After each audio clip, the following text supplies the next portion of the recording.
মুই আজ বাজার থেকে মাছ আনতে গেছি। এই যে মাছ আনছে, মাছগুলো দেখে অনেক ভালো লাগলো। কারণ মাছগুলো অনেক টাটকা, দেখতেও খুব ভালো লাগলো। এই জন্য খুব মনোযোগ সই মাছগুলো কোটার জন্য মুই বসে পড়ল। মাছগুলো ভালোভাবে কুটে বাছে নিয়ে মনে ধুয়ে আনে। এত রাত হয়েছে তারপরও রান্না করার জন্য তারাবির নামাজ পড়ে মাছগুলো কুটতে বসলো মুই।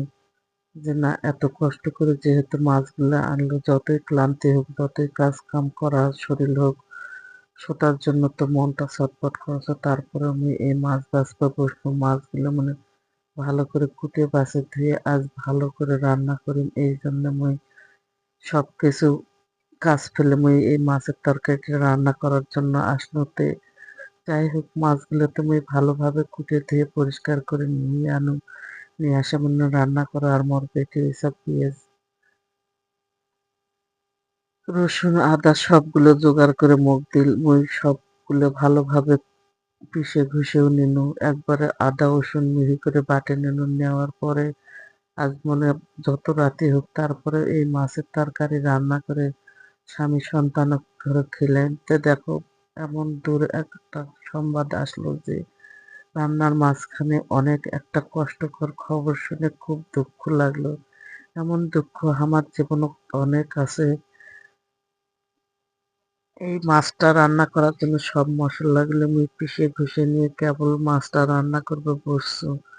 তো যাই হোক, ওই রান্না করতে করতে মোর বেটার বউয়ের কান্দন শুনে মনটা যেন আউলে গেল। যেহেতু একটা চুল মোর বাইরে থাকে, কি জানি হয়েছে, রাতে কান্দে কেন। আমার কান্দাকাটি শুনে মুই ফির তরকারি রান্না করতে করতে আসনো। আসে পুচকছে, কি হয়েছে তোর?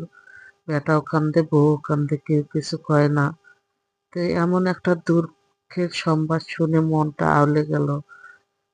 যে কারণে মোর বেটা বউ কান্দছে, কারণ ওই কারণটা হলো একটা ছেলে, মোর বেটার ভালো বন্ধু, তার আজ অ্যাক্সিডেন্ট হয়েছে, মাথা ফাটে গেছে। এই জন্য বেটা বউ দুজনা কান্দছে।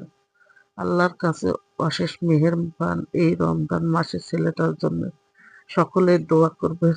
কারণ এত দুঃখ কষ্ট আমার জীবনে অনেক আছে।